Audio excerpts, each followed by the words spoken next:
Shalom, masih dalam suasana tahun baru.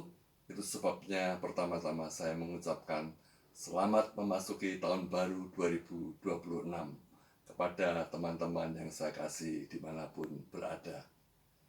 Nah, mulai awal tahun ini juga saya berkerinduan untuk sekedar berbagi renungan singkat.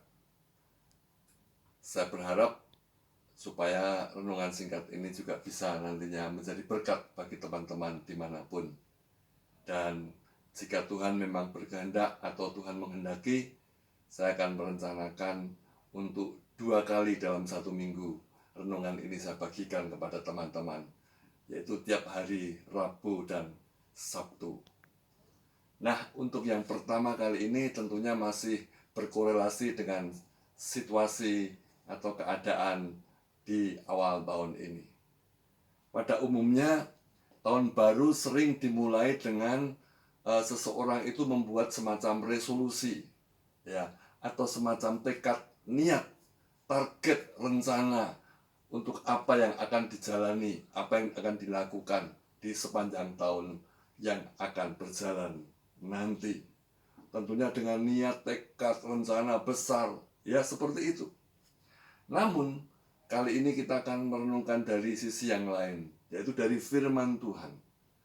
Firman Tuhan mengingatkan bahwa sebelum kita memperbaiki atau melakukan langkah-langkah tertentu di sepanjang tahun yang baru ini, kita dituntut untuk terlebih dahulu memperbaiki hati kita ini.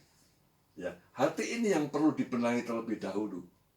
Sebab kehidupan itu tidak mengalir dari rencana, tidak mengalir dari resolusi yang kita buat, melainkan dari apa yang mengisi dan memenuhi hati kita setiap hari.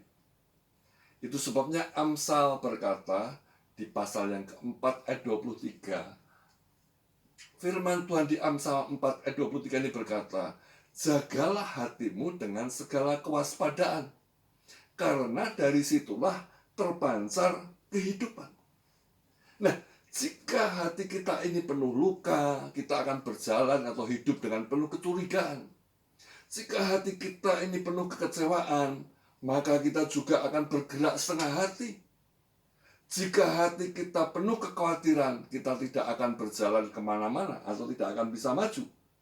Namun sebaliknya, jika hati ini kita jaga dengan waspada, dengan sungguh-sungguh, dengan baik, hati ini kita bersihkan dari segala hal yang tidak berkenan di hadapan Tuhan, dan hati ini kita serahkan selalu kepada Tuhan, maka percayalah, hidup ini pun akan senantiasa memancarkan damai sejahtera, sukacita, dan juga arah yang tepat pula. Itu sebabnya mari saat ini, sebelum kita sibuk berlari ya di hari-hari ke depan, terlebih dulu mari kita bersama-sama meriset hati kita terlebih dulu. Ya, apa yang perlu dibereskan, apa yang perlu dilepaskan, apa atau siapa yang perlu diampuni, dan apa yang perlu diserahkan kepada Tuhan setiap hari. Nah, hati yang benar akan membawa kehidupan yang benar pula. Dan biarlah pertanyaan-pertanyaan tadi kita jawab saat ini juga, supaya hati kita beres di hadapan Tuhan, dan pasti hari-hari ke depan kita pun akan berjalan dalam kebenaran Tuhan. Itu sebabnya mari buat komitmen seperti ini.